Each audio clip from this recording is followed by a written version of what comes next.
Bom dia, oitavo ano, tudo bem com vocês, meus amores? Saudade, hein? Espero que vocês estejam passando bem essa quarentena, tomando os cuidados necessários e que também estejam estudando. Afinal de contas, estamos enviando tudo, né, na modalidade EAD, chique para vocês, né? Enfim, então hoje nesse videozinho eu vou retomar o conteúdo da semana passada e avançar um pouquinho em conteúdo novo, ok? Então vamos lá, acompanhe com o livro didático junto comigo. Vamos lá. Na semana passada, eu passei para vocês o conteúdo sobre crescimento da população mundial. Então, o que a gente observa? Que aqui tem um gráfico enorme, que a população cresceu, né? A população foi aumentando.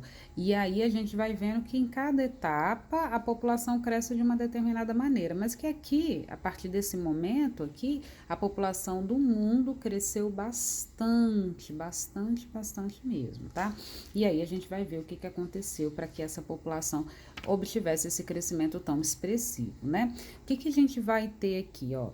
No início do crescimento, o que a gente tem? A gente vai ter uma taxa de mortalidade e de natalidade bastante altas. Então, se nasce muita gente, mas se morre muita gente, a população cresce pouquinho. Com o passar do tempo, a gente vai começar a observar o quê? Uma redução do número de mortalidade. As pessoas começam a morrer menos. Então, ó, nasce muito e morre pouco. A população cresce bastante. Por que a mortalidade começou a cair nesse período? A mortalidade ela começou a cair principalmente por causa das melhorias médico-sanitárias. Então, o que aconteceu? Nós obtivemos melhorias dentro do campo da saúde, né? Vacinas, medicamentos e também na área sanitária, ou seja, esgoto tratado, água tratada. Todos esses fatores contribuem para que a população morra menos e automaticamente viva mais. Então, as pessoas continuaram tendo um número grande de filhos, porém a taxa de mortalidade começou a cair. Então, a população, boom, deu um super crescimento. O que a gente vem observando hoje?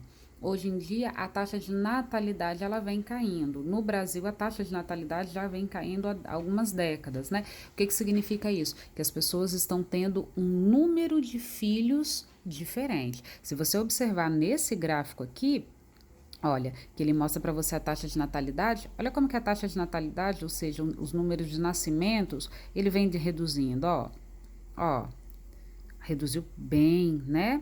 E a mortalidade teve uma queda. Por que a mortalidade estabiliza? Porque a mortalidade, por mais que a gente viva mais, chega uma hora que a gente morre, né? Não tem muito para onde correr. Agora, a natalidade não. A natalidade, ela veio reduzindo. Então, antigamente as pessoas tinham 4, 5, 6, 10 filhos cada família. Isso não é mais comum hoje. O comum hoje são as famílias um pouco menores. Então, isso fez com que a natalidade, ou seja, o número de nascimentos, ele caísse. Então a população começou a crescer pouquinho, por isso que a gente vai falar que o crescimento ele é mais lento hoje em dia, e a gente vai ver que em alguns países a população ela pode até decrescer, tá? Não é o caso ainda do território brasileiro, tá bom? Então, olha aqui ele traz para vocês algumas taxas de crescimento, né, de alguns países diferentes e tudo mais, mas é isso que é importante. E lembre-se, o que fez com que as pessoas começassem a ter um número menor de filhos? Né? A mortalidade foi a melhoria na saúde e nas questões sanitárias. E a natalidade é basicamente a gente vai ter o acesso a métodos contraceptivos, né? As pessoas passaram a ter acesso a método contraceptivo, métodos para evitar a gravidez. A urbanização, as pessoas saíram do campo e vieram para a cidade. Então, dentro da cidade, a gente consegue ter acesso a todos esses fatores de maneira mais intensa. A gente tem o aumento do custo de vida, né? O custo de vida na área urbana ele é maior do que no campo, né? No campo era mais barato você cuidar da família. A gente tem a entrada da mulher no mercado de trabalho. A partir do momento que a mulher começa a entrar no mercado de trabalho, isso aí reduz o tempo que ela tinha disponível para poder ficar em casa cuidando dos filhos. E a escolaridade da mulher, né? Quanto maior o número de anos que aquela mulher estuda, tende a ser menor o número de filhos que aquela mulher tem. Depois vocês fizeram um exercíciozinho, que eu já mandei o gabarito, e agora vamos lá um pouquinho no conteúdo que eu separei para vocês para essa semana. O que eu preparei para vocês para essa semana? A análise da população, ainda vamos continuar estudando a população, só que analisando essa população agora num gráfico. Qual é o gráfico que a gente usa para analisar a população? Pirâmide etária. O que é uma pirâmide etária? É um gráfico de barra, tá vendo? Que tem várias barrinhas aqui. É um gráfico de barras, só que esse gráfico, ele tem esse formato diferente. Hoje em dia, nem tem mais tanto o formato de pirâmide, mas antigamente tinha. Eu vou mostrar para vocês aqui um aqui que tinha um formato um pouquinho mais de pirâmide. Olha aqui, por exemplo, esse da Bolívia. Qual é a ideia desse gráfico? A ideia desse gráfico é mostrar para você idade, por isso que é etária, né? E aí a separação da população masculina e feminina. Cada barrinha dessa mostra a quantidade de pessoas que você tem em determinada faixa etária, tá vendo? 0 a 4, 5 a 9, 10 a 14. Então, por exemplo, analisando essa pirâmide, eu consigo perceber que lá na Bolívia, em 2017, eu tinha aproximadamente 600 mil habitantes por volta dos 0 a 4 anos do sexo masculino e um pouquinho menos do sexo feminino e assim por diante. Então, o que a pirâmide mostra sempre pra gente?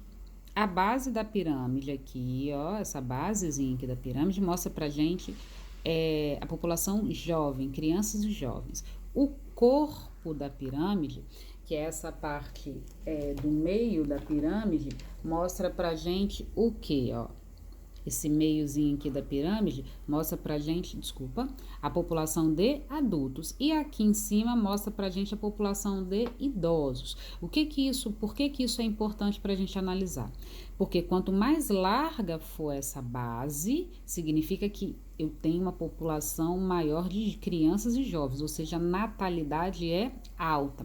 Se o corpo da pirâmide é largo, significa que eu tenho uma grande quantidade de adultos. E se o topo for largo, significa que eu tenho uma grande quantidade de idosos. Para que isso é importante saber? Isso é importante para você analisar as características daquele país. Por exemplo, se eu comparo aqui a pirâmide da Bolívia com a pirâmide da Coreia do Sul, o que eu percebo? Que a Bolívia tem uma natalidade muito maior do que a Coreia do Sul. O que isso significa? Natalidade, lembra o que a gente falou? Que faz com que reduza acesso a método contraceptivo, escolaridade e tudo mais. Aonde que a gente vai ter isso melhor? Em qual tipo de país? País desenvolvido ou país subdesenvolvido? Nos países desenvolvidos. Então, como nos países desenvolvidos a qualidade de vida é melhor, as taxas de natalidade tendem a ser menor e a expectativa de vida tende a ser maior. É por isso que vocês vão observar que os países desenvolvidos costumam ter o topo largo e a base estreita, tá bom? Isso significa uma baixa taxa de natalidade e uma elevada expectativa de vida. A Bolívia ainda está em transição. Vamos voltar aqui e olhar rapidinho a pirâmide do mundo. Olha como é que a pirâmide do mundo em 2017, próxima da atual, e a projeção para 2050.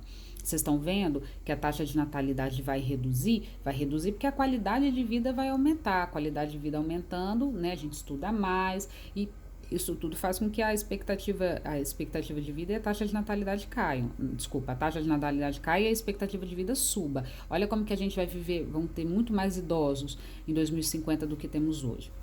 Então, lembrem-se sempre, olha do Japão, base estreita, baixa natalidade, indicativo de país desenvolvido. Topo largo, significa que a gente tem uma grande população de idosos, indicativo também de países desenvolvidos. Tá bom, meus amores? Depois ele traz um texto extra aqui para vocês e depois tem os exercícios. Meus amores, espero que vocês aproveitem, fiquem com Deus e um beijo no coração até a próxima semana.